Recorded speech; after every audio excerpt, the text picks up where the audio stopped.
Relaciones sexuales sin estar casado, infidelidad y hasta pornografía dentro del matrimonio. Todo esto describe el mundo en el cual nuestros hijos están creciendo. En una cultura donde la inmoralidad sexual reina, ¿cómo ayudamos a nuestros hijos a perseguir la pureza sexual y a huir de la inmoralidad?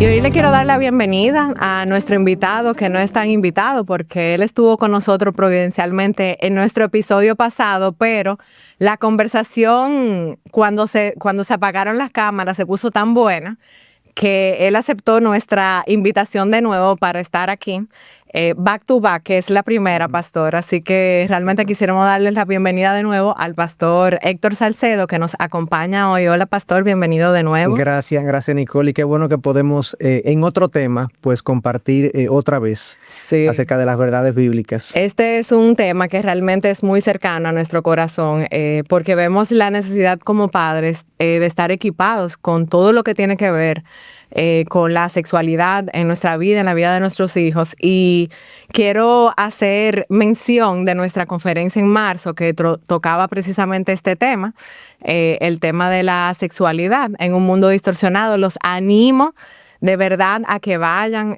a nuestra página de YouTube de Contracultura RD, donde pueden encontrar cada una de las sesiones de esa conferencia. Vamos a entrar de una vez con este tema y vamos a definir ¿qué es la inmoralidad sexual? Mira, de la manera más sencilla en que yo he podido definirla es en relación a lo que yo veo en la palabra, que la sexualidad es cómo Dios la diseñó. Y Dios la diseñó para ser disfrutada y experimentada en el contexto del matrimonio. Dicho eso, la inmoralidad sexual podemos considerarla toda práctica sexual fuera de los confines del matrimonio entre un hombre y una mujer biológicos. Eso yo diría, toda aquella actividad que incite, provoque y genere algún estímulo sexual fuera del matrimonio podría considerarse inmoralidad sexual. Okay. ¿Y qué dice Dios acerca de eso? O sea, para Dios, ¿cómo Él ve la inmoralidad sexual?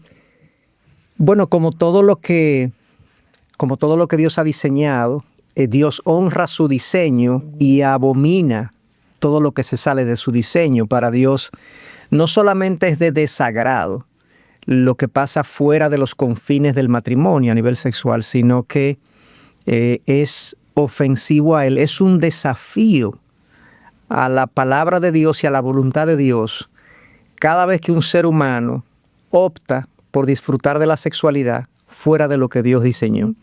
Entonces, para Dios es un desafío, para Dios es desagradable, para Dios aborrece toda inmoralidad sexual, y no simplemente porque Él ha impuesto un diseño o Él quiere de manera arbitraria que se siga un diseño, sino porque, como pasa en todas las áreas de la vida, cuando nosotros hacemos algo fuera del diseño de Dios, eso agrede nuestro funcionamiento y va en contra de nuestro propio gozo. Entonces, parte de la ira de Dios, por así decirlo, contra el pecado, incluyendo el pecado sexual, es porque eso precisamente nos aleja muchísimo de la imagen de Dios que tenemos en nosotros y nos aleja del gozo que Dios quiere que nosotros disfrutemos en la vida. Sí, porque muchas veces la sexualidad se ve, o nosotros como padres podemos traspasarla como una lista de prohibiciones, pero realmente no es así. O sea, Dios lo diseñó bueno, pero lo diseñó dentro de unos límites que Él estableció para que floreciera y cumpliera ese propósito con el cual Él lo hizo. Sí, muchas veces cuando uno habla de sexualidad, desde el punto de vista bíblico o en el contexto cristiano, mucha gente piensa que Dios está en contra del sexo o en contra de la intimidad entre una pareja, pero Dios no está en contra de la intimidad sexual. De hecho, Él fue que la diseñó. La diseñó y en el Edén la estimuló cuando le dijo a la primera pareja, multiplíquense, sojuzguen la tierra. O sea, Dios quiere que una pareja unida en matrimonio tenga una vida sexual activa, disfrutable entre ambos. pero ciertamente el hombre ha hecho del sexo un juguete, ha hecho del sexo un ídolo, ha hecho del sexo un entretenimiento ligero, y eso ha desvirtuado obviamente lo que el sexo y la intimidad es. Pero para Dios esto es algo importante y significativo, es parte de... es una de las maneras en las que una pareja se vincula, se acerca el uno al otro y crea vínculos, valga la redundancia, tan profundos que muchas veces cuando una pareja llega a la intimidad, la palabra de Dios dice que se une en una sola carne, y sabemos que el concepto de una sola carne no es simplemente la unión física, pero ciertamente es parte importante de la unión en una sola carne. Entonces, sí, para Dios es importantísimo, es vital, y el desvirtuarla genera en nosotros muchas ansiedades, muchas angustias, mucho dolor, mucho desgarro cuando una relación tiene intimidad sexual y se separa, lamentablemente. Nosotros vivimos en una cultura que tristemente ha desvirtuado completamente ese diseño perfecto y maravilloso de Dios. Vemos que ahora cada vez más hay más personas que deciden vivir juntas sin casarse. Hay muchas relaciones que son así como casuales, sexuales. Vemos como muchas cosas en la cultura que cada vez más parecen ser normales. ¿Por qué usted cree que la cultura ha logrado como normalizar todas esas desviaciones de ese diseño de Dios? Sí, yo entiendo que hay un sinnúmero de factores en nuestra sociedad y generación que ha contribuido con que el sexo se vea como se ve. Por un lado, tenemos muchos años promoviendo la idea de que la felicidad o tu felicidad es lo más importante. Y el ser humano, lo cual no es nuevo, pero el ser humano siempre ha procurado, o a través de la historia ha procurado, buscar su felicidad fuera de lo que Dios establece. Pero en los últimos 50, 60 años ha sido como más pronunciado por una serie de ideas filosóficas que comienzan a ser populares a partir de los años 60 aproximadamente, con aquella famosa época de los hippies, donde se promovía el sexo libre, donde se promovía la ligereza de la vida, donde se promovía paz y amor, como muchos dicen, por encima de todo. Las drogas comenzaron a hacerse populares. Esa generación comenzó a ver en la búsqueda del placer como su liberación. O sea, que no era simplemente quiero practicar el sexo. No, habían ideas filosóficas más profundas detrás que le decían al ser humano, que le decían a la generación, mira, realmente la vida, lo mejor sería que la pases lo mejor posible. La vida realmente se hizo o está aquí para disfrutarla. Y la sexualidad es una de las maneras en que esa vida se disfruta. Entonces se le comenzaron a quitar los frenos, supuestamente entre comillas digo, sí, los frenos más que los límites que Dios había puesto para cuidar la sexualidad. Comenzaron a quitársele los frenos, comenzaron a verse esos frenos como tabúes. Y la generación de los 60 hacia acá comenzó a experimentar con prácticas diversas de sexualidad fuera de los confines de lo que Dios había establecido. Entonces, por eso hemos llegado donde hemos llegado, donde el sexo se ve como algo frívolo, como algo casual, como algo muy personal. No me digan lo que yo tengo que hacer en mi vida sexual, eso es privado, cada quien lo hace a su manera, como entienda. Es parte también de ese individualismo a ultranza de nuestra época, donde la generación del 60 para acá ha entendido que la vida, mientras más independiente y menos conectada con los demás está, es mejor. Porque yo hago lo que yo quiera, eso es libertad. Pero lamentablemente ha derivado o ha concluido eso en un libertinaje más que en una libertad. La gente hace lo que le da la gana, incluso agrediendo en muchas ocasiones a otros en el proceso. Entonces, por eso yo creo que hemos llegado ahí, por esa serie de ideas filosóficas donde la vida es más bien algo para ser vivido, sumergido en placeres y demás, y por eso estamos donde estamos. Es interesante que usted menciona eso porque uno de los expositores de la conferencia, John Stonestreet, hablaba de cómo cuando el ser humano quiso separar el sexo de la procreación, del matrimonio, realmente se logró mucho de lo que estamos viendo hoy en día, porque ya el sexo no tiene un propósito específico dentro del plan de Dios, sino fue algo como como usted bien dice, para mi felicidad, no importa, yo puedo como sea. Y uno está viendo como muchas desviaciones, incluso a causa de eso. ¿Qué ideas hemos abrazado como cultura acerca de la sexualidad que realmente son contrarias a la palabra de Dios, que son como predominantes en nuestra cultura hoy en día? Sí, hay múltiples. Yo diría que una que es como la más general es que la sexualidad no tiene normas. Realmente pudiera ser tan ampliamente practicada o experimentada como imaginación tenga uno. Y bíblicamente hay normas para la sexualidad. Eso es lo primero. Lo segundo es que yo creo que mucha gente ve la sexualidad también como mientras más experimento, mejor me siento. Y eso es una falacia. Esa es la segunda idea que yo diría que es predominante en mucha gente. La tercera idea, y no van en orden, y no simplemente una es más importante que otra, pero son cosas que uno observa. Lo tercero es, bueno, dijimos que no hay normas, que mientras más ampliamente la practico, mejor. Lo tercero es que mucha gente piensa que eventualmente en el ámbito de la sexualidad, si tiene el suficiente sexo, podrá sentirse pleno. Le atribuyen a la sexualidad un potencial de dar plenitud que la sexualidad no tiene. Y por eso mucha gente experimenta no solamente prácticas, sino con un sinnúmero de contactos sexuales que cuando uno lo escucha escrito o testificado, uno dice, pero ¿será posible? Porque mucha gente le ha atribuido a la sexualidad que encontrar ahí la plenitud que ellos están buscando y que solamente sabemos nosotros, solamente Dios puede proveer. Y eso ha conllevado a que mucha gente, como tú decías, ¿qué cosa vemos en la cultura que la gente ha hecho que ha desvirtuado la sexualidad? Bueno, muchos novios comienzan a tener intimidad sexual antes del matrimonio, pensando o comprando la idea de que siempre es bueno probar antes de comprar. Tienen que ser compatibles. Sí, hay que ser compatibles. Entonces hay que probar antes de comprar, como si fuera un vehículo. Lo cual nosotros sabemos por biología que todo hombre y mujer es compatible a nivel físico, pero hay esa idea. Por otro lado, está la idea de que no solamente experimentan con la sexualidad, sino que mucha gente incluso incurre en vivir juntos, precisamente para probar.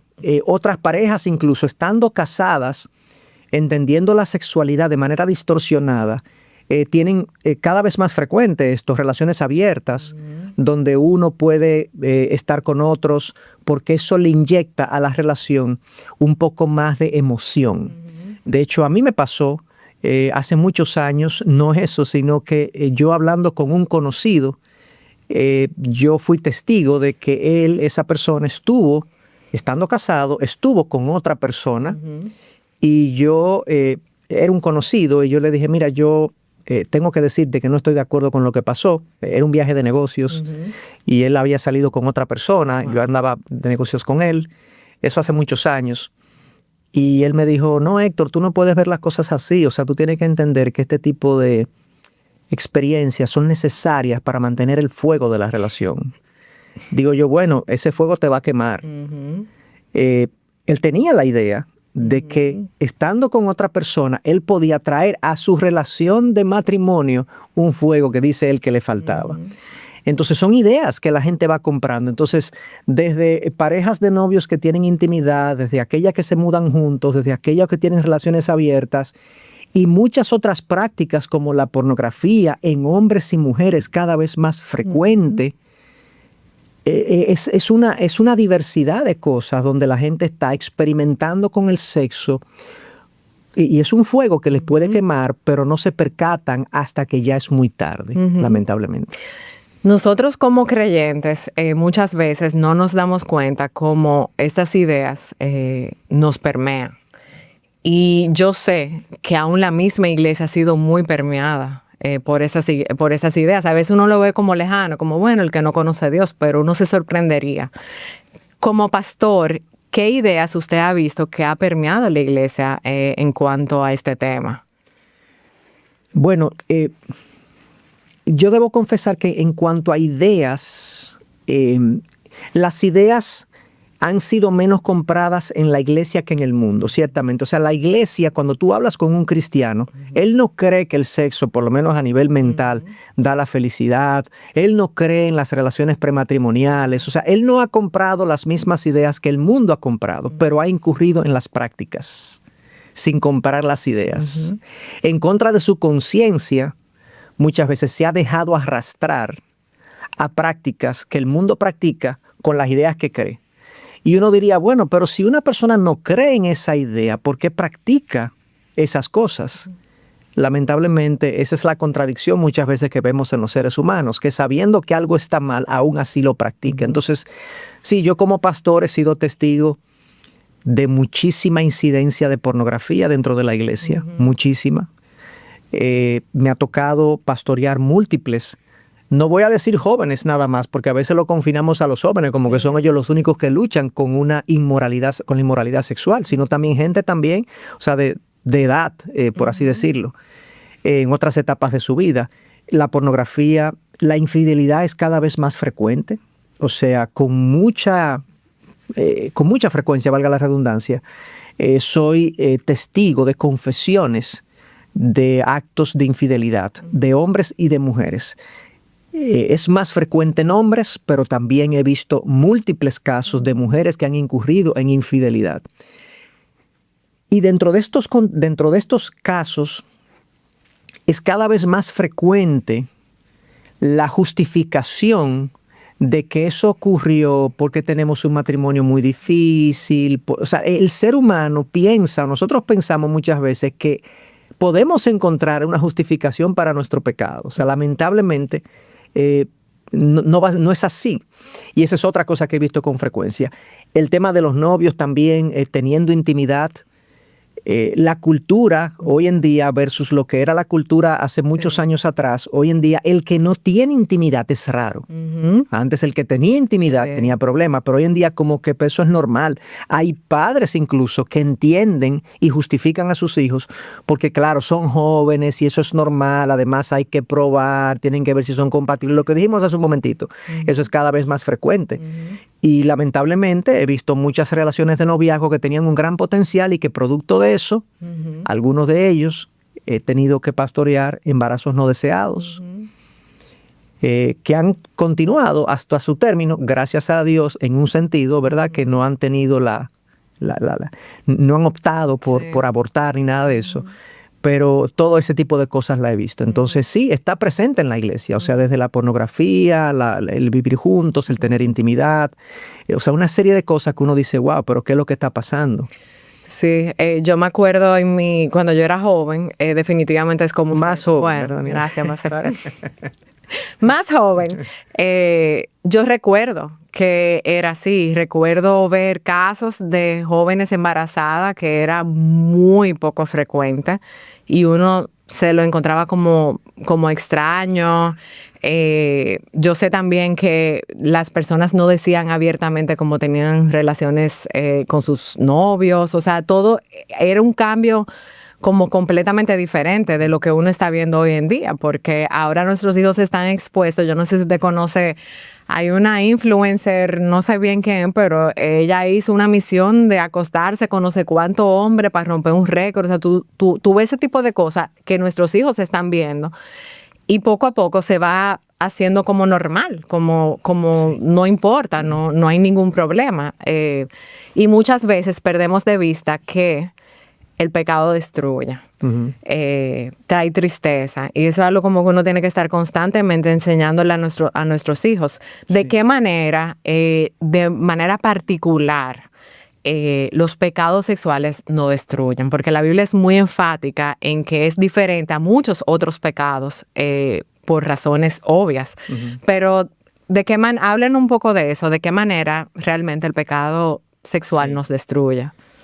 Sí, mira, hay múltiples maneras en que se manifiesta el daño del pecado sexual. Comenzando con las relaciones, por ejemplo, de novios, uno puede notar inmediatamente una pareja comienza intimidad sexual antes del matrimonio, la comunicación en esa pareja se deteriora significativamente.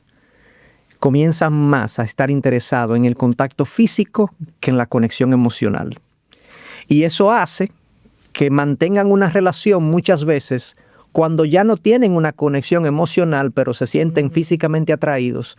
Y esa pareja quizás, si hubiese estado conectada emocionalmente, quizás no llega al matrimonio porque se dan cuenta que no son el uno para el otro, pero por estar en contacto físico, lamentablemente cometen el error de casarse con una persona que no debería ser. Ese es un primer daño, o sea, matrimonios mal pensados que no debieron efectuarse, pero no se conocieron, pensaron que se conocían porque tenían intimidad física. Entonces eso es un primer daño. El segundo daño en cómo la inmoralidad sexual, y no voy en orden, ¿verdad? Pero dentro del contexto de una relación de matrimonio, obviamente, todo acto de infidelidad, todo coqueteo con la inmoralidad sexual, ya sea vía la pornografía o cualquier otro contacto de uno de los cónyuges, agrede sensiblemente la cercanía de esa persona con su cónyuge.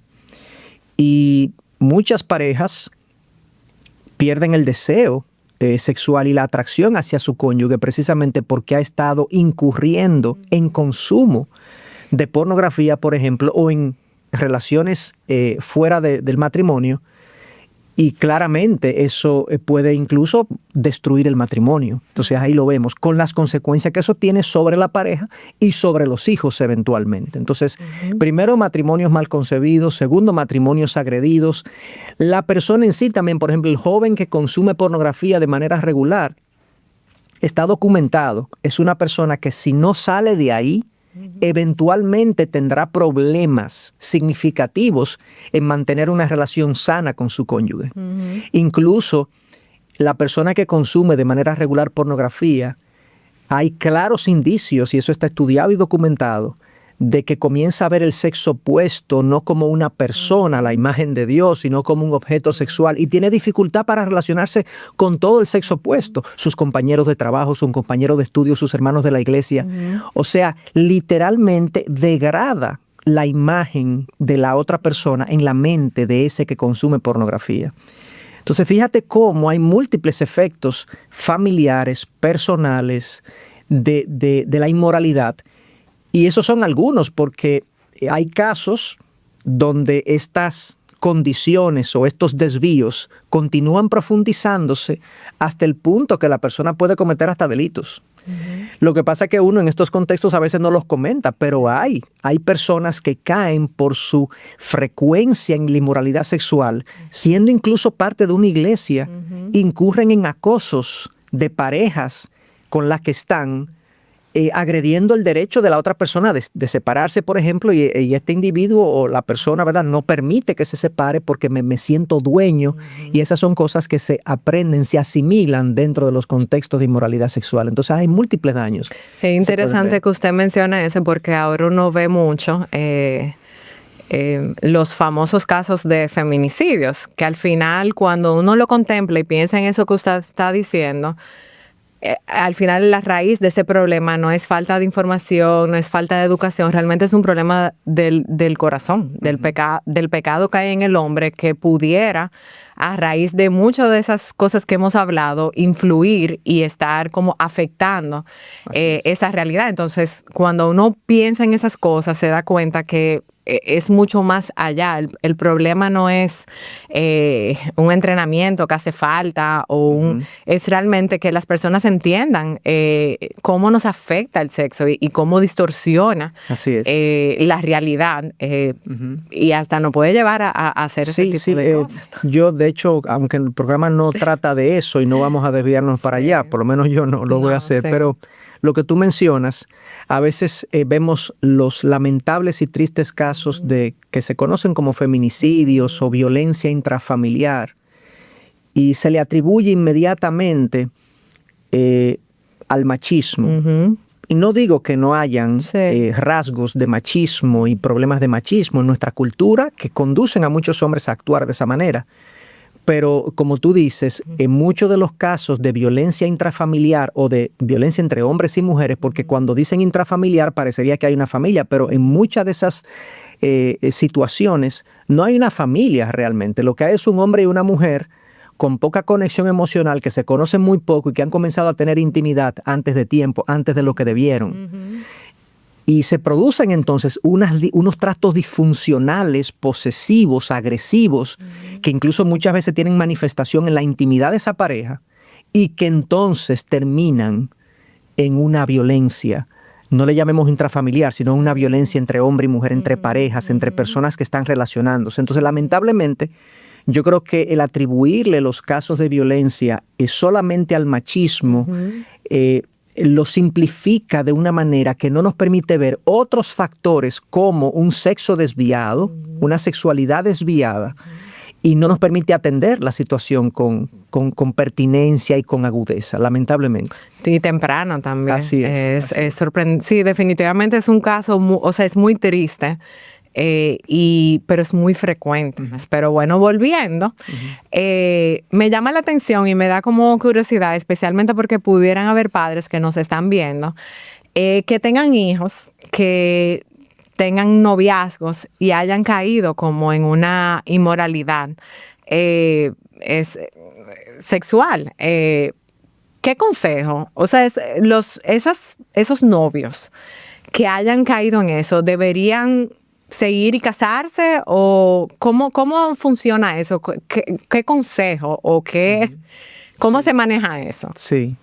Bueno, hay una multiplicidad de casos, ¿verdad? En el tema que estás planteando, pueden haber familias cristianas, o más que familias cristianas, o sea, familias que han estado en el contexto de la iglesia, que no necesariamente todos sus miembros son cristianos, ¿verdad? Pero padres cristianos que tengan hijos cristianos, ese es el caso más simple, porque parten los dos de la misma base. Un padre cristiano que se entera y que conoce que su hijo ha caído en inmoralidad sexual, tiene la palabra de Dios como su instrumento básico de reprensión y de sanación y de dirección para su hijo.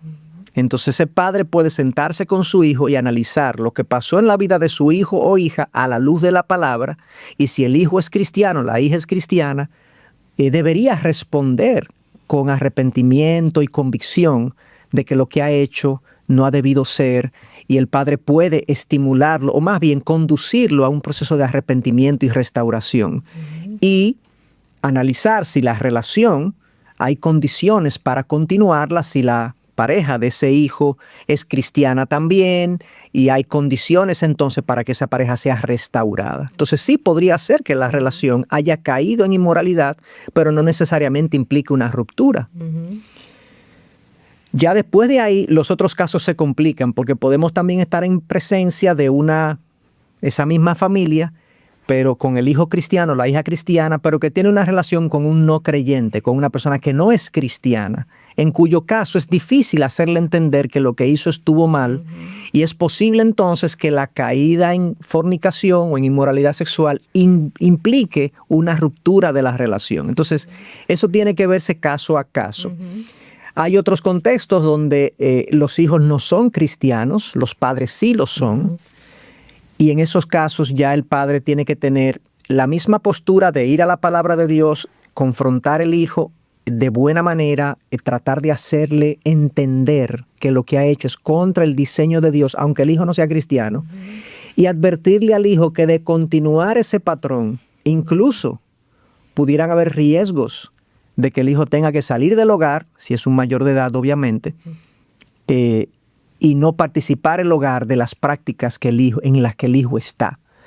Ya eso es mucho más delicado, con mucho más implicaciones, porque se supone que si el hijo está viviendo en el hogar, usualmente no es autosuficiente a nivel económico, y hay otras implicaciones. Pero yo he conocido casos y he participado de casos donde hay padres que han optado por decir al hijo, tienes que irte de la casa, porque yo no voy a permitir que en mi casa, en mi hogar, tú estés incurriendo en ese tipo de prácticas y yo sosteniéndote a ti, y no te voy a apoyar en ese caminar, en esa trayectoria. Entonces, eso es complejo y no podemos dar todos los detalles de las implicaciones de aquí. Entonces, el papá y los padres tienen que sentarse con sus hijos, realmente hablar de la situación. Pero la mejor forma de tratar esto no es cuando la situación se presenta, sino que, y es un estímulo para los padres que nos están escuchando, la mejor forma de yo en el momento que este tipo de cosas ocurran, poder tener el oído de mi hijo dispuesto y atento a lo que yo pueda decir, es que yo me haya invertido a través de los años en conectarme con ese hijo, en que ese hijo se percate de que yo estoy por él, de que yo no estoy contra él, de que yo no quiero hacerle la vida difícil, sino que quiero guiarlo en la vida y que el hijo me crea. Es increíble cómo un hijo que ha visto a su padre y a su madre a lo largo del tiempo y lo ve como su aliado a través del tiempo, cuando llega el momento del enfrentamiento o de la confrontación, ¿verdad?, que estamos hablando, el hijo tiene una disposición de escuchar, pero muchos padres se percatan en momentos así que el hijo no quiere escuchar. El hijo no quiere poner atención y uno se dice, wow, pero ¿qué es lo que está pasando? Lo que posiblemente pasó, eso es más complejo que esto, pero es que no hubo una conexión a través de los años. Y quizás es ocasión para decirle, hijo, yo lamento mucho que tú y yo no estemos conectados al nivel que lo debemos estar. Yo lamento mucho que yo no haya construido contigo una relación de cercanía, pero créeme que yo estoy por ti. Y pedirle al Señor que el hijo lo crea y que el hijo entonces se desvíe, o más bien, dé la vuelta en U y deje de incurrir en esas prácticas porque le creyó al padre o a la madre en este tema. Nuestro deseo es edificar al pueblo de Dios a través de nuestro contenido. Si este episodio fue de bendición para ti, suscríbete a nuestro canal, dale me gusta y comparte con otros. Esa relación con nuestros hijos es vital, no solamente para ayudarlos a luchar contra ese pecado, sino contra todos los pecados, porque al final nosotros debemos de tener su corazón y es un proceso, requiere mucho tiempo, mucha dedicación, pero entiendo que es importantísimo entender que es vital para uno poder como discipular a nuestros hijos en la palabra. La palabra dice huir de la fornicación, o sea que tenemos que ser conscientes en huir de ella. ¿De qué manera en nuestro día a día nosotros podemos hacer ese hábito o qué prácticas pudiéramos hacer para definitivamente huir? Sí. Bueno, ese pasaje al que haces referencia, que es 1 Corintios 6, que dice, huyan de la fornicación. La palabra fornicación en el original es porneia. A veces nosotros pensamos en fornicación como la práctica de la intimidad antes del matrimonio.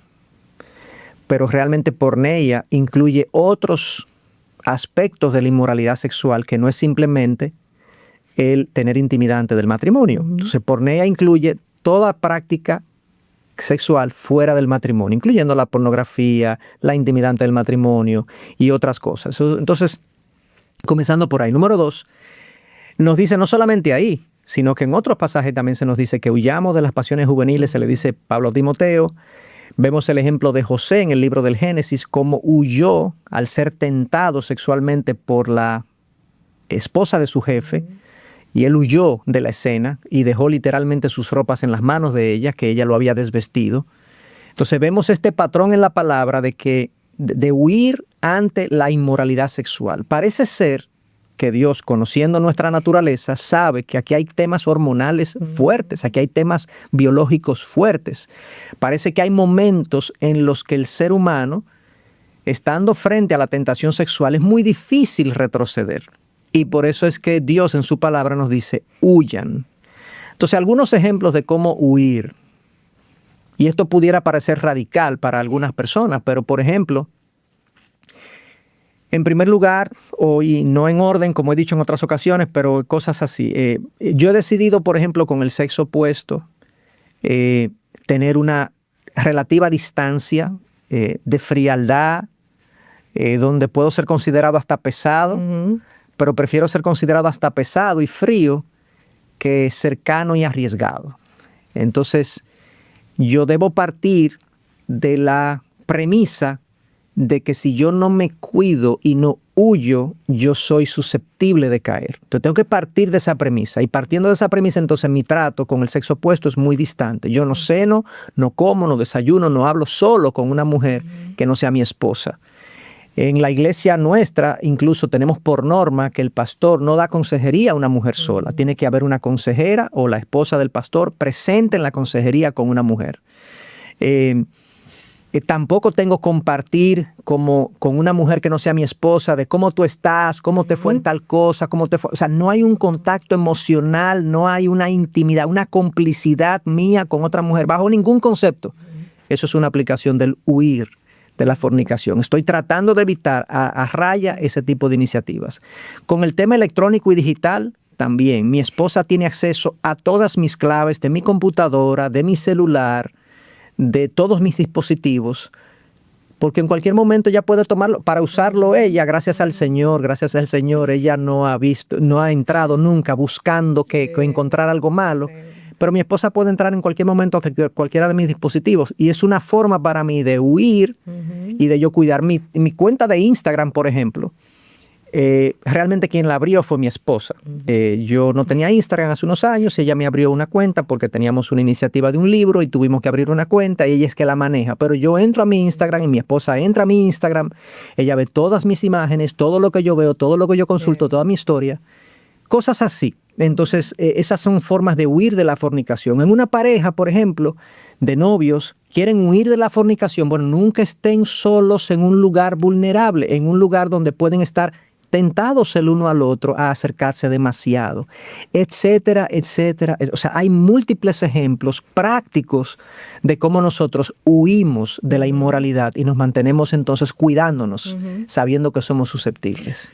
Nosotros hablábamos ahorita, le hacía la pregunta y ahora que usted menciona eso, me acuerdo con el tema de la iglesia, porque realmente recuerdo que cuando mi esposo y yo éramos novios, nosotros los dos nos convertimos ya adultos y realmente venimos de familias no creyentes, o sea que no fue algo como que nuestra familia nos impuso, pero nuestros consejeros sí. Y yo recuerdo que realmente nosotros andábamos con alguien todo el tiempo. A cualquier lugar que íbamos, como que intentábamos andar lo menos posible solos. Y gracias al Señor, el Señor nos guardó y gloria a Dios por eso. Pero me he dado cuenta que es una práctica como poco frecuente hoy en día. O sea, cada vez más se ve como algo completamente radical y siento que muchas personas a veces pudieran tildarlo como eso es legalismo y no ven como el beneficio de eso, porque al final es una forma de uno ser intencional en como guardar su corazón y evitar como caer en algún tipo de tentación. A veces uno ve ese tipo de versículos, Nicole, uno dice, huye de la fornicación, y yo le pregunto a la persona, ¿cómo tú aplicas eso? O sea, ¿cómo tú lo aplicas a tu vida? En tu contexto, tú eres soltero, tú tienes una novia, o tú eres soltero y no tienes novia. ¿Cómo tú lo aplicas en tu vida? Y el huir es bastante radical ya. O sea, la expresión lo dice por sí mismo. O sea, tú tienes que estar lejos. Tú tienes que cuando uno huye, uno teme. Porque nadie huye sin temer, ¿verdad? Uno huye de lo que teme. Entonces, lo que nos está diciendo ese pasaje es que tú tienes que tenerle como un respeto, un cierto temor a la sexualidad en ti, porque eso tiene riesgos elevados de incurrir en la inmoralidad. Entonces, yo creo que debemos tomar la palabra de Dios por lo que dice, o sea, at face value, como dicen los americanos. Eso es lo que dice, o sea, ten cuidado, teme y huye, mándate, como diríamos en República Dominicana, ¿verdad? Y hay una famosa canción por ahí que a veces yo la uso para ilustrar ese versículo que dice, para que digan que aquí murió, que digan que aquí corrió. Es una canción popular que hay por ahí. Sí, muchas veces nos creemos más fuertes, o sea, no estamos tal vez como tan apercibidos de que somos capaces, y yo creo que eso es un peligro que podemos tener, que muchas veces nos abre esa puerta, porque la puerta, aunque esté un poquitico abierta, uno es capaz de entrar y con ese temor no tiene que ser radical. Cuando uno ve la palabra que dice que si tu mano te es ocasión de caer, córtatelo. O sea, la palabra es radical. Así es. Hay que luchar intencionalmente con el pecado y muchas veces el pecado nosotros lo minimizamos o le pasamos pañito tibio y realmente no. Hay que ser como radical y cortante en ese sentido. Y quería decir, la velocidad a la que yo huya y lo radical que yo sea con el pecado, qué tan dispuesto estoy yo a cortarme una mano, a sacarme un ojo, como decía Cristo en el Sermón del Monte, en lugar de caer en pecado. esa radicalidad y la velocidad a la que corro depende de mi amor por Dios. Si yo no cultivo mi amor por Dios, como decía el salmista, en mi corazón he guardado tu palabra para no pecar contra ti.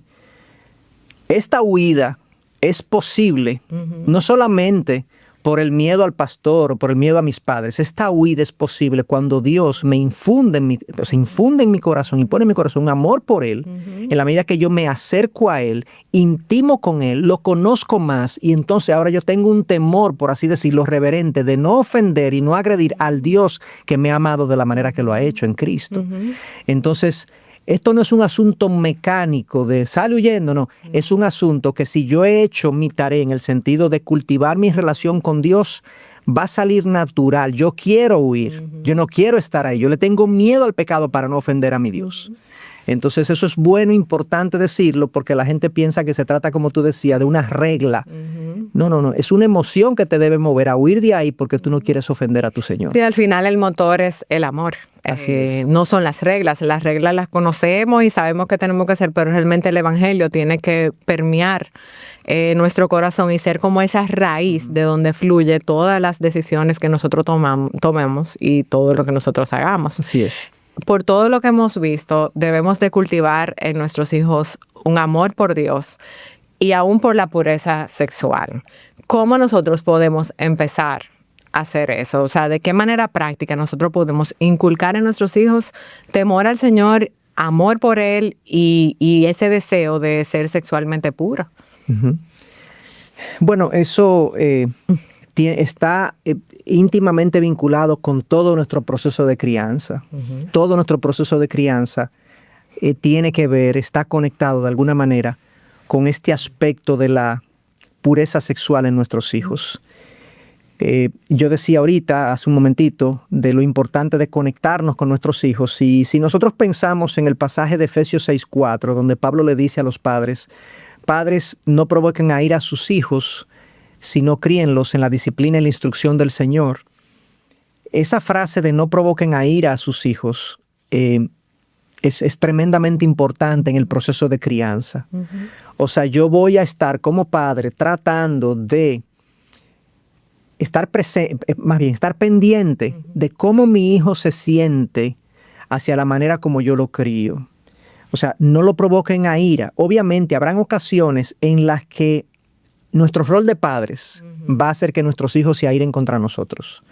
Porque el ser humano no quiere ser gobernado. El ser humano, por chiquito que sea, por pequeño que sea y poca edad que tenga, uno le dice que no a un niño, uno le dice que comparta, uno le dice que haga tal cosa y no lo quiere hacer porque somos pecadores desde pequeños. Pero en general, lo que yo debo evitar son las ocasiones en las que como padre yo provoco a ira de manera innecesaria en mis hijos. Porque eso produce rebelión, eso produce rebeldía, eso produce desobediencia. Y si yo no cuido eso, el hijo posiblemente se rebele contra todas mis normas, incluyendo la norma de la pureza. Eso por un lado. Entonces, lo primero que yo diría es, trata como padre de cultivar una relación con tu hijo cercana. Y eso no es sencillo, porque estamos tratando con un pecador. Para yo amar a un pecador y yo no perder la paciencia con un pecador y yo ser paciente con un pecador, valga la redundancia, yo necesito cultivar mi relación con el Señor. Ahí volvemos otra vez a lo importante que es estar en una relación íntima con el Señor. Bien lo dijo el Señor Jesús en Juan 15, separados de mí nada pueden hacer, ni criar ni nada más. Entonces lo primero. Lo segundo que yo quería mencionar es que si bien necesito una conexión con mis hijos, yo también necesito instruir a mis hijos. Conexión, pero instrucción. Necesito instruirlos acerca de este tema de la sexualidad. Tempranamente necesito advertirle de los peligros que incurren en la inmoralidad sexual, en los riesgos que hay, en las mentiras que hay. Es fundamental que yo tenga respuestas para mis hijos. O sea, tengo que darle instrucción y tengo que estar preparado. Yo tengo que leer cómo responder cuando mi hijo me diga, papi, ¿por qué está mal que una pareja de novios tenga intimidad sexual? Yo no le veo nada de malo, porque eso es amor, porque eso es lo que el mundo le dice, claro. Son las ideas que copian, claro. ¿Verdad? Y yo tengo que tener respuesta. Yo no me puedo decir, bueno, porque Dios lo dice. Es cierto que Dios lo dice, pero hay razones más profundas que el Dios lo dice. Yo debería ser capaz de persuadirlo. Entonces yo le recomendaría a los padres, primero, conéctate con tu hijo.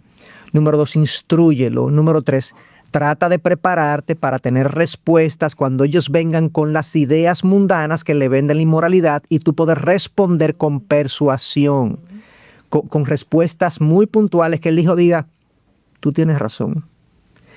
Y a menos que hagamos eso, lamentablemente lo vamos a ver a ellos coqueteando con esas ideas. Y número 4, y no por último, pero quiero cerrarlo ahí, oremos por nuestros hijos. Oremos por ellos para que el Señor capture su pasión, capture su mente, para que el Señor sensibilice su corazón, que les dé convicción de pecado, que ellos tengan una conciencia que les pese cuando piensen, consideren cualquier acto de inmoralidad sexual. Y entonces confiemos en el Señor, ¿verdad? Confiemos en el Señor. Entonces yo diría que esos son los cuatro recomendaciones, que hay otras que pudieran darse, pero creo que son fundamentales. Yo entiendo que añadiendo, y viene a mi mente escuchándole hablar, la importancia también de uno mismo modelar. Absolutamente. Muchas veces nosotros no mostramos la belleza de Cristo, la belleza de su diseño. Y yo creo que eso es muy importante porque a veces nosotros como padres caemos en pasar la teoría, pero en la práctica decimos una cosa, pero vivimos otra cosa y no nos damos cuenta como nuestra inconsistencia y nuestra falta de coherencia en vivir lo que nosotros decimos. Muchas veces también para ellos puede ser más una piedra de tropiezo, que realmente ellos abracen aquello que nosotros le hemos vendido como bello y hemos podido reflejar como ese diseño perfecto de Dios en su vida. Ahora que tú mencionas eso, recuerdo en múltiples ocasiones, yo tengo 2 varones, en múltiples ocasiones donde estamos viendo televisión juntos, hasta un comercial de un jabón, de un champú, que a veces salen mujeres en ropa interior y es como, yo tengo una reacción rápida y he notado, sin decirle, he notado que ellos mismos hoy en día, cuando pasa algo, ven una imagen que tiene algún tipo de carne, por así decirlo, inmediatamente ellos reaccionan de la misma forma y ciertamente, como tú dices, el modelaje de lo que Cristo es y lo bello que Cristo es, pero también de lo advertido que debemos estar ante estas imágenes y ante estas formas inmorales del mundo vender cosas, pues nosotros alejarnos de eso. Yo creo que ellos también asimilan eso con mucha rapidez. Me encanta que usted dé el ejemplo como del anuncio, porque me imagino que también le pasa cuando ve películas, que hay una parte que hay que darle para adelante, todo ese tipo de cosas son hábitos que uno va haciendo, que va traspasando eso, como ese huir o esa precaución en la vida de nuestros hijos. Nosotros hablamos al principio de la pornografía, o sea, hemos hablado de muchos temas, pero usted mencionó en un momento la pornografía y conectando ahora con imágenes y cosas que uno ve. Me imagino que para uno es un tema difícil porque está en todos los lugares. O sea, la pornografía antes uno tenía que comprar una revista, alquilar un video, era muy difícil. Pero ahora mismo las imágenes, la pornografía, aún las mismas películas. O sea, hay veces que tú ves en película como que no tiene nada, son niños 13, hay como escenas que no es casi pornográfico, pero hay mucho de fondo. ¿Cómo uno lucha en esta época o cómo uno ayuda a sus hijos a luchar contra la realidad de la pornografía? Sí, mira, la pornografía yo diría que es como la publicidad de la inmoralidad sexual. O sea, es la forma como la inmoralidad sexual se ha hecho popular. Y pornografía, la palabra significa porno, que es prostitutas, grafía, que es gráficos o dibujos. En su origen etimológico, pornografía es escritos de prostitutas, de mujeres inmorales, o más que mujeres, en realidad la prostitución siempre ha sido de hombres y mujeres a través de la historia. Entonces, la pornografía tiene esta condición hoy en día, por nuestra generación mediática con los dispositivos electrónicos y las pantallas, que es omnipresente. O sea, está en todo lugar, literalmente, y con una presencia abrumadora. Tú mencionabas las películas, pero es que la pornografía no es solamente visual, también es auditiva.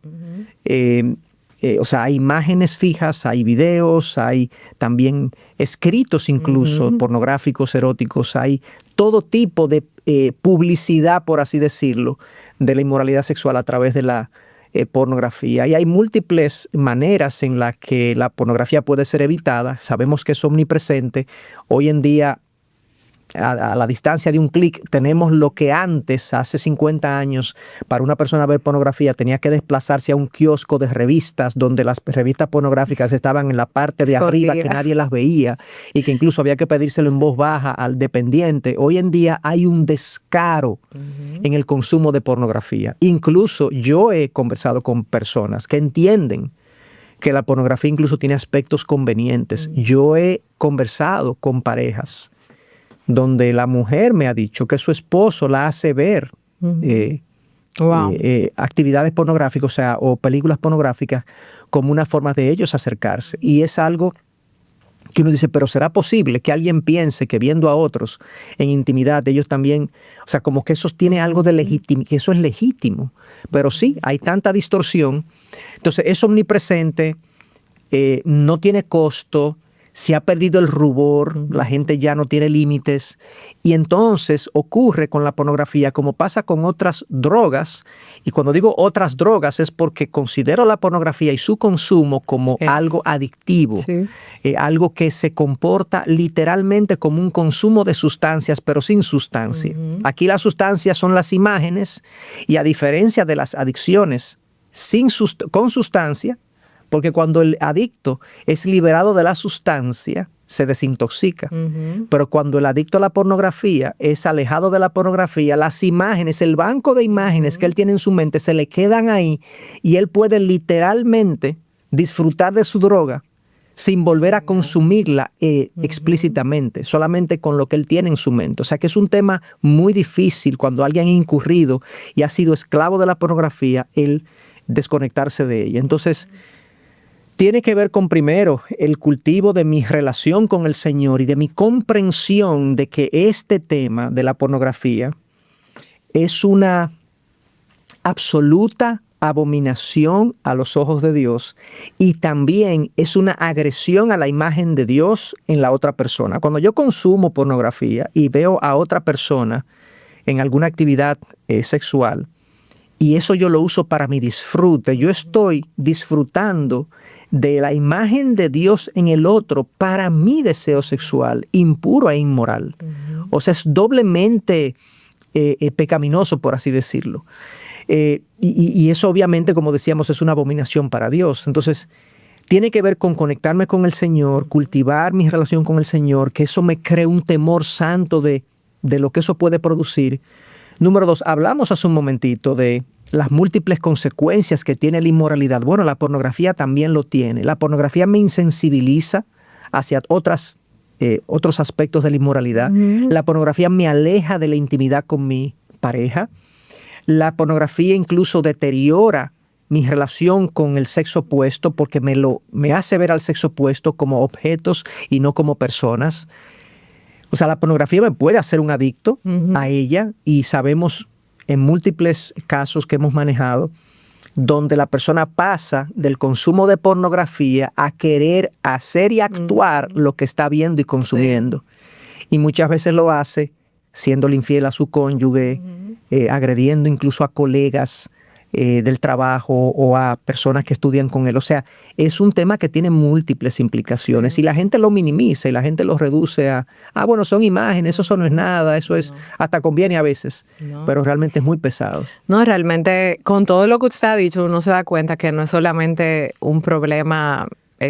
Más me encantó lo que usted mencionó en comparación con una droga o con un alcohol. O sea, al final las consecuencias que tiene no es solamente en el momento, sino a futuro también, porque ya mis relaciones, cómo yo veo el sexo, es muy difícil tú deshacer aquello que tu cerebro como que se acostumbró a hacer por mucho tiempo. ¿Qué debemos nosotros hacer como padres si o qué consejo nos da a los padres que hemos agarrado a nuestros hijos viendo pornografía o nos hemos dado cuenta que se ha ido convirtiendo o en un hábito o hasta una adicción en nuestros hijos con el tema de la pornografía? Sí.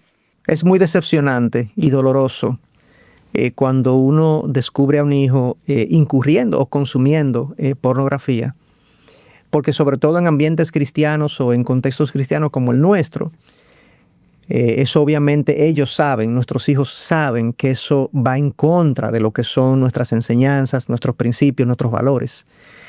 Entonces, si uno descubre a un hijo, ya sea que uno lo encontró en el acto o uno pudo ver su dispositivo y se dio cuenta que él consumió pornografía, obviamente hay que hablar con él, hay que sentarse a hablar con él y confrontarlo con esta situación. Yo tengo una postura de que las confrontaciones, ciertamente debe haber una firmeza, pero tiene que haber más una intención de persuasión que de producir dolor. Dios, lo veo en la palabra de Dios, Dios trata así con nosotros, o sea, Dios nos confronta, pero nos confronta con la verdad, nos hace ver lo mal que estamos. Y de hecho hay un pasaje muy conocido en la Biblia que muchos quizás lo conocen, Mateo 18, desde el versículo 15, donde se trata la disciplina eclesiástica, dice, si un hermano peca, ve y repréndelo a solas. Si se arrepiente, has ganado un hermano. Fíjate que la intención del que va y lo busca es ganarse el hermano. De hecho, la palabra ve y repréndelo a solas tiene que ver con persuádelo de su error. Hazle ver que él está mal. Entonces yo soy partícipe y recomiendo que si un hijo es encontrado, aún en el acto de consumir pornografía, el padre se siente o la madre se siente con él, lo haga entender. Decirle, tú sabes lo que tú estabas viendo, ¿verdad? ¿Qué tú me puedes decir? Tratar de sacar de él qué es lo que él está buscando, qué es lo que él está tratando de satisfacer, qué es lo que él está pensando.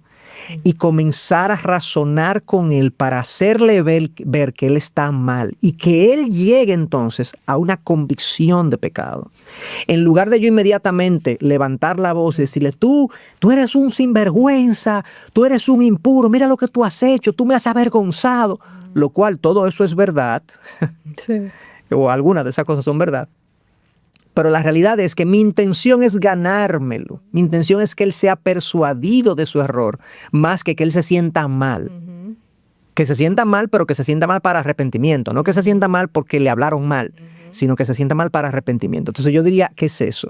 Número 2, una vez él es persuadido de su error, hay medidas que tomar, hay disciplinas que hacer.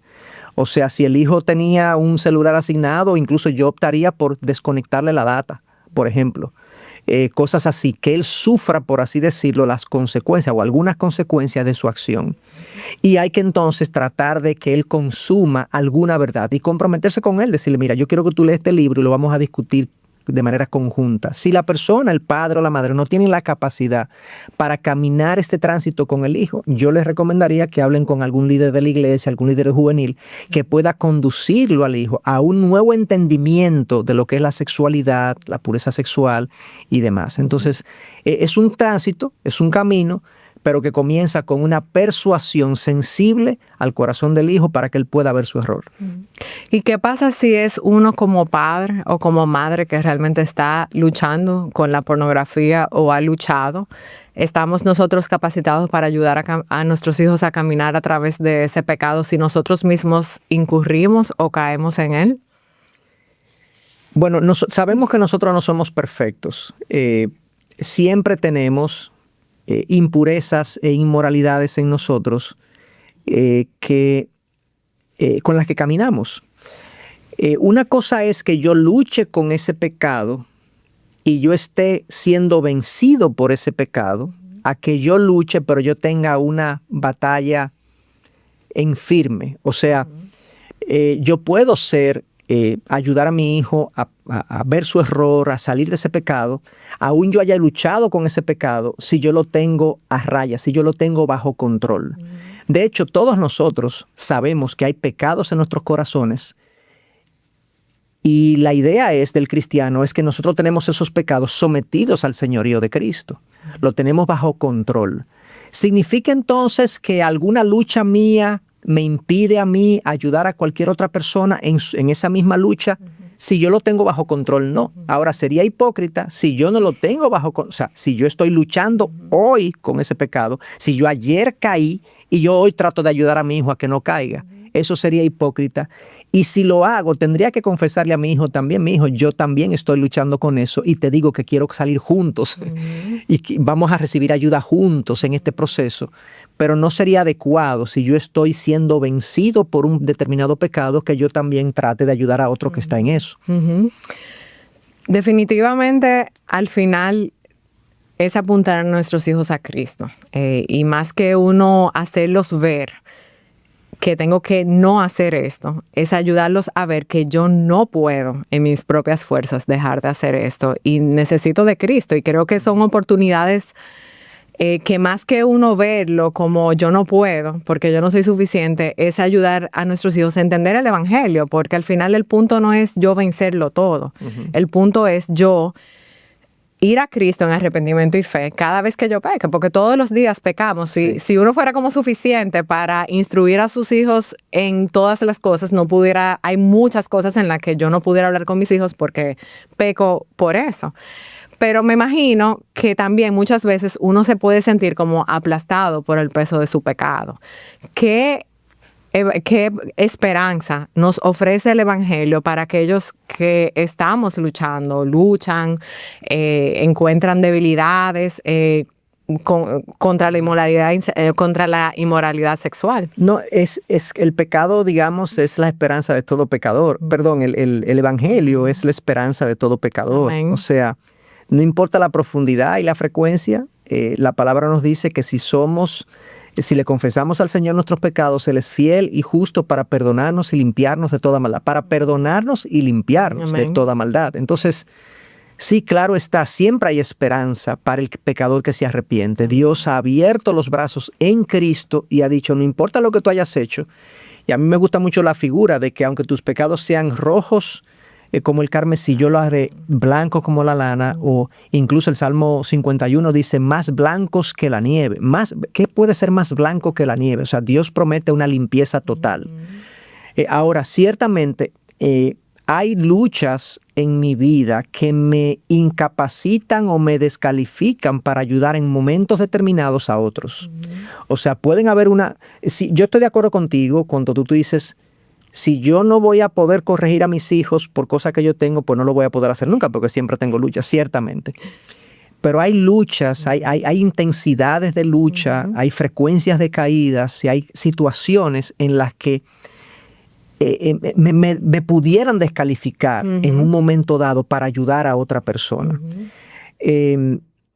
Y digamos que podemos poner múltiples ejemplos de eso, pero ciertamente este es un área, como te decía hace un momentito, en la que si yo tengo esa área, aunque sea una lucha en mí, ha sido una lucha en mí, yo la tengo bajo el control de Cristo, bajo el señorío de Cristo, y yo he logrado un avance significativo en mi vida en ese aspecto, yo puedo ayudar. Aún yo esté luchando, yo puedo ayudar. Ahora, si yo estoy siendo vencido o en pecado en ese momento dado, sería, como dijimos hace un momentito, hipócrita, y yo no le podría ofrecer a mi hijo o a la otra persona lo que yo mismo no he consumido para mí, para mi propia restauración. Entonces tengo que tener cuidado de qué tan diestro me considero para ayudar a otros en este tipo de cosas, porque ciertamente estoy siendo vencido también. Entonces, el Evangelio es la esperanza de todo pecador, y ojalá nosotros podamos acudir y recurrir, no solamente para ser perdonados, sino encontrar en el Evangelio el estímulo. He sido amado de tal manera que no importa lo que yo haga, Dios me perdona. ¿Cómo entonces yo voy a fallar de nuevo en este aspecto de mi vida? Para un placer temporal, algo que no me da permanente gozo. O sea, es algo que si yo lo razono, todo pecado, yo digo, cae en el rango de la estupidez.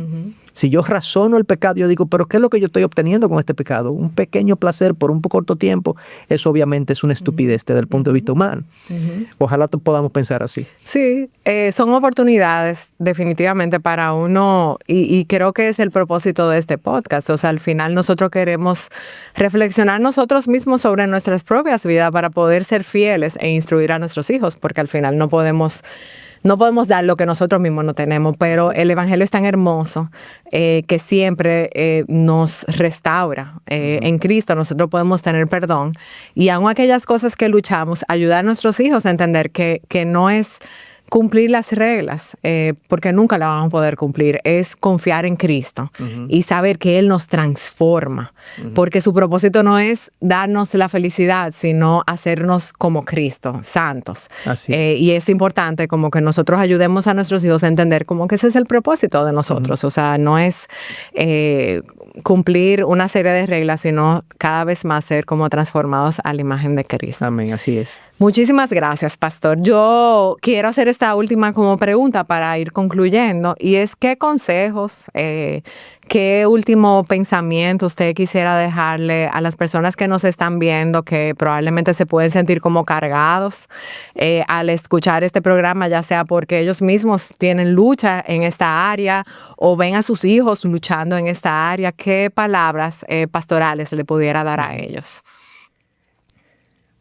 Bueno, lo que decíamos al final yo creo que es básico. O sea, tú decías lo hermoso del Evangelio y dijiste una frase con la que yo estoy de acuerdo, pero la quiero complementar. Ok, perfecto. La obediencia a Dios da gozo.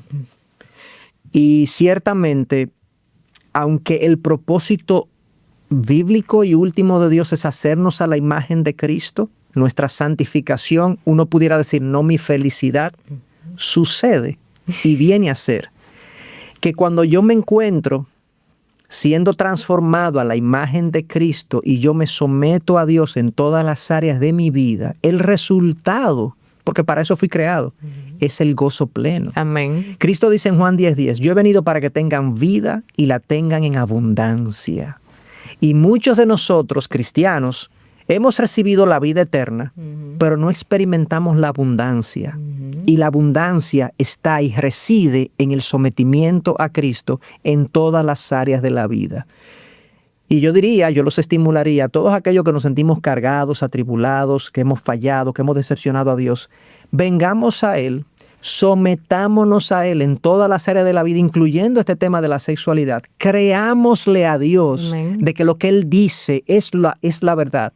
Y experimentemos el gozo, la vida abundante que Cristo nos vino a traer. Amén. Muchas gracias, pastor. Necesito que usted venga más a menudo para que complete todas las ideas y salgan bien. Muchísimas gracias, pastor. De verdad que ha sido un gozo tenerla aquí de nuevo. Le vamos de vacaciones, pero después en algún momento volvemos y lo invitamos, porque de verdad que ha sido un tiempo de mucha edificación para mí. Espero que lo sea como para el público y el Señor lo sigue utilizando y pueda seguir siendo de bendición para el cuerpo de Cristo. Gracias a ti, Nicole. Sí, mándamele muchos saludos a su esposa. Claro. Y felices de tenerla aquí. De verdad que vamos a ver cuando se repite veremos ya qué otro tema se nos ocurre. Bueno estar aquí. Muchísimas gracias a ustedes por estar con nosotros. De verdad que si este programa ha sido de bendición para ustedes, yo le voy a pedir que por favor lo compartan con otros, nos sigan o le den a like. De verdad que nosotros queremos alcanzar a muchas personas y de verdad ser de bendición a otros, y es una manera en la que nos pueden ayudar a lograr eso. Así que si aprendiste algo, si conoces a alguien a quien tú crees que esto puede ser de edificación y de bendición para su vida, compártelo. Esperamos vernos en la próxima. Muchísimas gracias por estar con nosotros.